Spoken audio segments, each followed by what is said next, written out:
The year is 2027. For almost 2 decades, humanity has been incapable of reproducing and it's now on the brink of extinction. This has caused society to collapse. The United Kingdom is one of the few remaining nations with a functioning government, which has caused a wave of refugees to illegally enter the nation. This has brought the army to patrol the streets, catching immigrants for imprisonment or even execution.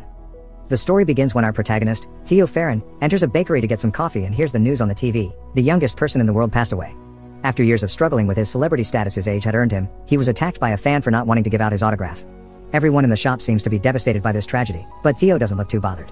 He leaves the bakery and only stops a few feet away to add whiskey to his coffee when suddenly there is an explosion from the shop. There's lots of screaming and alarms going off, but thankfully Theo doesn't get hurt. With an annoying ringing in his ears and still unbothered, Theo goes to work as if nothing had happened. In the office, almost nobody is getting actual work done. They're too busy crying over the loss of the world's youngest person. Theo takes this as an opportunity. He lies to his boss and tells him he's upset over the news too, so he asks permission to finish his work at home before leaving.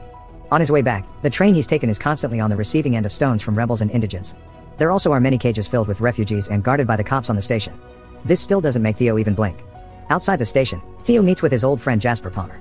After a hug, they get in Jasper's car and drive to his place in the countryside while discussing the bakery explosion, considering the idea it may have been the government itself that planted the bomb. They see a bus pass by, taking refugees to a camp in Bexhill. Jasper's place is hidden in the woods, so hidden that they need to stop the car and move some decoy branches away to be able to pass. Jasper makes fun of Theo for his lack of love life and his alcohol problem. He also offers him to come live with him, but Theo turns down the offer. Once they're inside the house, we learn through photos and newspaper clips that Jasper used to be a political cartoonist and his wife Janice was a photojournalist. These days, however, Jasper became a hippie and pot dealer, and Janice is in a catatonic state since she was tortured. There are also our old pictures of Theo with a woman and a little boy. After saying hi to Janice, Theo and Jasper hang out on the couch smoking and discussing various topics.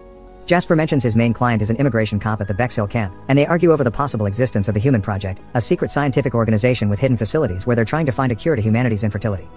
Theo is back at his home the next day, and when he leaves for work, he's kidnapped in the street by a militant group called the Fishes.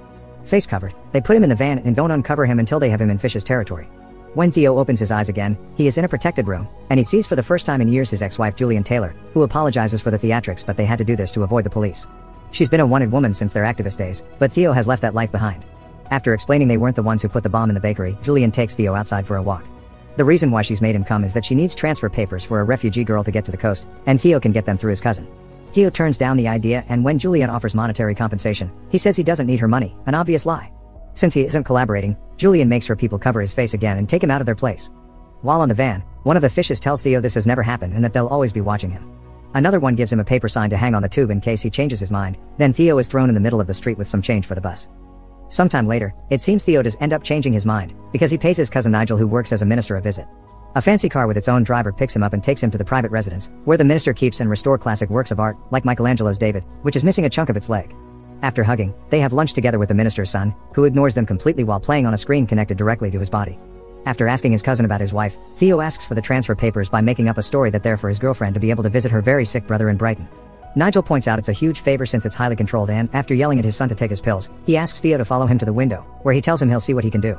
Theo wonders why Nigel keeps all this art when in 100 years there won't be anyone to look at it. Nigel replies he just doesn't think about it. Hours later, Theo is at a pub and is approached by one of the Fishes, Luke, who saw the sign Theo had been given posted outside. Theo explains he did get the papers, but they're joint, so he is the one who will have to escort the girl, a task he'll accept if he's paid more. Luke accepts because Julian thinks highly of Theo. The next day, Theo is approached by one of the Fishes again while he's betting on the dogs, a woman that shows him the same sign he used the day before. He follows her outside and onto a bus, where Julian is waiting for him. She asks about the papers before reminiscing about the old days, but they end up arguing over the way they handled the passing of their child, Dylan, and eventual separation. When they reach their stop, they hurry out of the bus and Theo takes the chance to ask why he was chosen. Julian says she trusts him. He also asks what will happen to them, and Julian says she doesn't know before pecking his lips. She says he's only come for the money. After crossing a bridge, they walk under it to meet with Luke, who gives Theo his money as soon as he asks for it. While explaining to him that he'll be taken to the first checkpoint in Canterbury and then he'll be on his own with the girl, they get in the car, where Theo is introduced to a woman named Miriam and the young girl he'll be escorting, Key. They drive to Canterbury. Theo sleeps at the beginning of the trip, but when he wakes up later on, he and Julian reminisce about their old days as activists and play a little game with a golf ball. When they're about to reach their destination, they're ambushed by an armed gang. Julian gets shot. They manage to drive away from the gang, but then it's the police that arrive and chase them instead. Luke has no other option but to stop the car. However, when he gets out, he shoots both cops before returning to his place behind the wheel and getting everyone out of there as soon as possible. They stop to say their goodbyes to Julian. The two women cover the body with a shawl and pray, while Theo pretends to be unaffected until he distances himself from them. Then he allows himself to cry. It doesn't last long though, because Luke quickly tells them to get back in the car so they can leave before they're caught again. It's nightfall when they reach a fish's safe house, where the entire group is meeting to vote for their new leader. Theo asks for a ride to London, but he's told it's too dangerous and he'll have to wait until the next day. Instead, he's offered a shower and clean clothes. After washing up, he chit-chats with one of the fishes before Miriam comes looking for him to take him to Key. She takes him to the barn while the fishes vote for Luke as their new leader. Inside the barn, Theo is left alone with Key, who says Julian told her stories of their child and if things got bad, she should talk to Theo because he's the only one she can trust to take her to the boat called the Tomorrow. Theo doesn't want anything to do with this, so to convince him, Key takes off her dress and reveals her secret. She's pregnant. Theo is shocked, not believing what he's seeing, but the moment is interrupted by Luke, who takes them all back to the house. They watch the news on the TV. Julian's body has been found, and they're now looking for the people that were with her in the car. The police think they'll be able to identify them soon. An argument starts then about what they should do with Key. The fishes don't want to make her public because the government will take her baby away, but Theo thinks she needs proper care.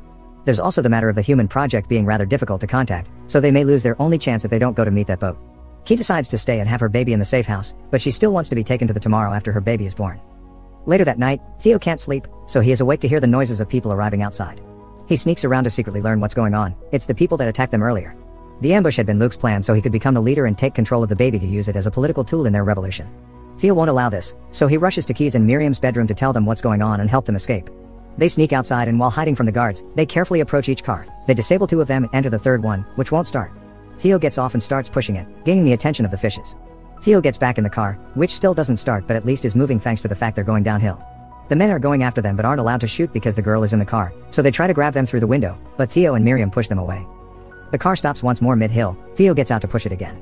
It gets it moving, but it also gives the chance for one of the fishes to catch up with them and point his weapon at Theo, who pushes him off by hitting him with the door. At the base of the hill, the car gets stuck in mud, so Theo gets out to push while Miriam jumpstarts it.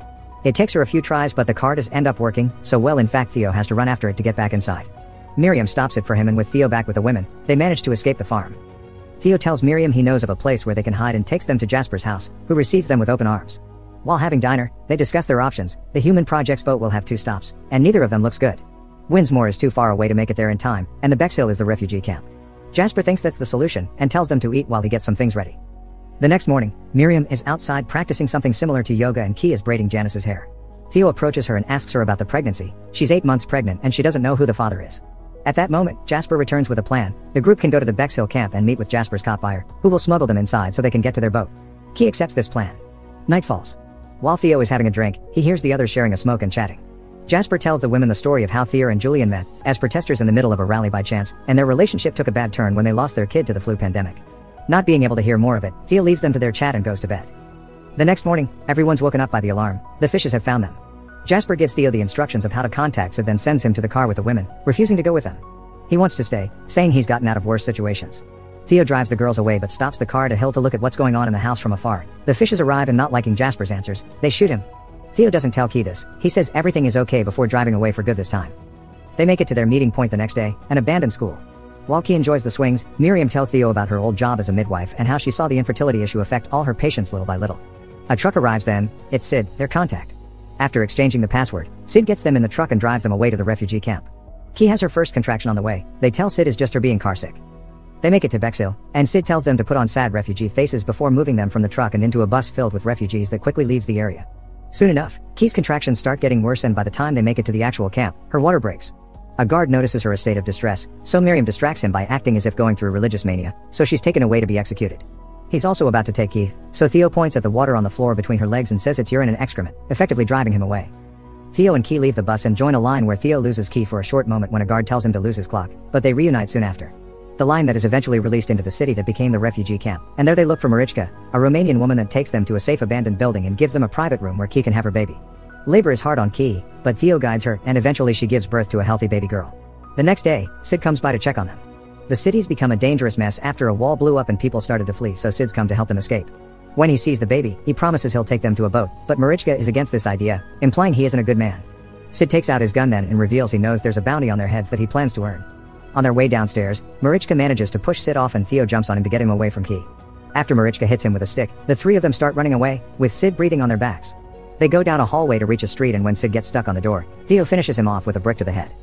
Theo asks Marichka about the boat, and after some confusion on her part, she catches on and starts guiding them to it amidst all the fighting between the military and the fishes. She makes them enter a building and after showing the baby to the owner through a window, they're allowed to enter a very nice apartment. There they eat, rest and get better shoes for Theo while two elderly women play with the baby. One of the guards tells them they need to leave in an hour, so when that time passes, they put Key on a wheelchair and leave the building. They're running again, and soon they're found by Luke and the fishes. Luke takes Key and the baby with him and leaves the other fishes to shoot Theo and Marichka. They're about to do so when more military arrives, giving Theo and Marichka a chance to run from them and try to find Key. Theo gets separated from Marichka, but he keeps going, avoiding soldiers and fishes until he makes it inside a building under heavy fire. After climbing various stairs, he finally finds Key and her baby near Luke, who is trying to convince them of his good cause when a bomb goes off in the building, ending his life. Theo grabs Key and the baby and escorts them out, not having trouble leaving the building because everyone is awed by the baby. The refugees touch them as if they were a vision, and when they are stopped by the fishes, they also let them pass. While leaving the building, the soldiers who enters notice the baby and starts yelling to stop the firing so they can let them pass. As they walk away, everyone outside stare at them in shock, but the fire resumes when the trio is far enough from the building. They quickly get back to the building entrance where they had been captured and reunite with Marichka, who finally takes them to an underground passage where their boat is waiting for them.